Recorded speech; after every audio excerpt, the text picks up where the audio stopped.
লিমিটৰ এটা কুৱেশ্যন লৈছোঁ কুৱেশ্যনটো হৈছে লিমিট x টেন্স টু 6 আৰু কুৱেশ্যনত আছে √(x² - 9) আৰু নেক্সট আছে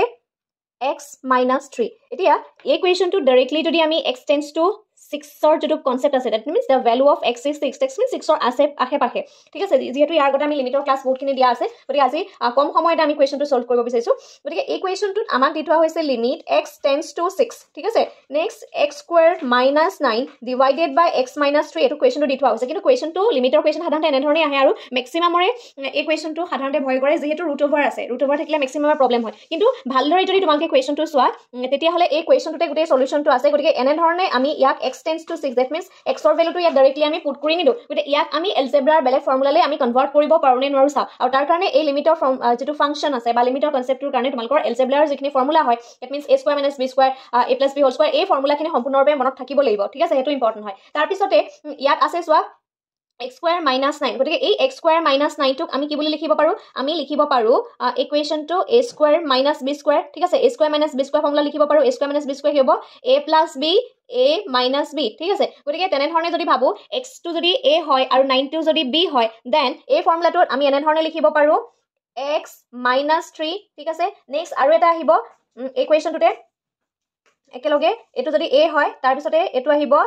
x + 3 আৰু ডিভাইডেড বাই x - 3 এগেইন আমাক দিয়া হৈছে লিমিট x টেন্স টু 6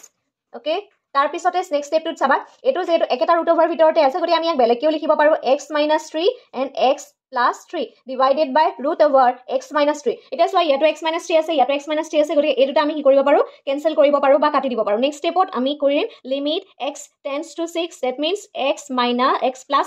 3 এতিয়া যেহেতু আমাৰ লিমিটৰ ভ্যালু 6 হয় গতিকে ইয়াৰ জায়গাত এই x ৰ জায়গাত আমি কি কৰিম 6 পুট কৰিম ইকুৱেল টু 3 কিমান হ'ব 9 হ'ব 9 স্কয়াৰ এটা 9 স্কয়াৰক আমি কি কয় এই √over টো অতৰাই দিলে 3 হ'ব আৰু বহুতে ভাবিব পৰা যে আমি √over টো কেনে ধৰণে অতৰাব পাৰো তাৰ চোৱা এতিয়া চোৱা ইয়াত আছে 9 হয়নে 9 স্কয়াৰ এতিয়া এই স্কয়াৰ থকা মানে কি হ'ব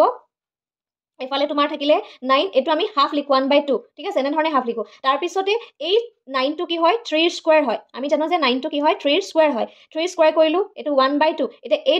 টুটোৱে কি হৈ গল কেনসেল হৈ গল আলটিমেটলি কি থাকিলে 3 এনে ধৰণে আসলতে √over আতৰ খাইটো আছে বেছিক কথা ইয়াৰ আৰৰ কথাটো যে কেনে ধৰণে আসলতে এই 9 টোৰ পৰা আমি √over টো যদি অতৰাই দিও 3 হয় গতিকে এনে ধৰণে এটোৱে আছে তাৰ ৰুল হয় কাৰণ √over টো অতৰাই দিলে হাফ হয় আৰু এটো যেহেতু 3 স্কয়াৰ কৰিলে √over 9 পাও আমি গতিকে তেনে ধৰণে আমি কুৱেশ্যনটো সলভ কৰিব পাৰো আৰু এনে ধৰণৰ কুৱেশ্যনখিনি তোমালোকে চেষ্টা কৰিবা যে ফৰ্মুলালে কনভাৰ্ট কৰিব পাৰি নেকি আৰু ফৰ্মুলালে কনভাৰ্ট কৰিবৰ কাৰণে ফৰ্মুলা মনত ৰাখিব লাগিব আৰু লগতে আৰু এটা কথা যে কুৱেশ্যন পেপাৰত যদি এনে ধৰণে তোমালোকে √over কুৱেশ্যনটো পোৱা তেতিয়া কোনো ভয় খোৱাৰ কাৰণ নাই আকৌ কৈছো যে ফৰ্মুলালে কনভাৰ্ট কৰিবা কুৱেশ্যনটো খুব সহজতে ওলাই যাব আৰু ভিডিওটো যিমান পাৰে সিমান শেয়াৰ কৰিবা ধন্যবাদ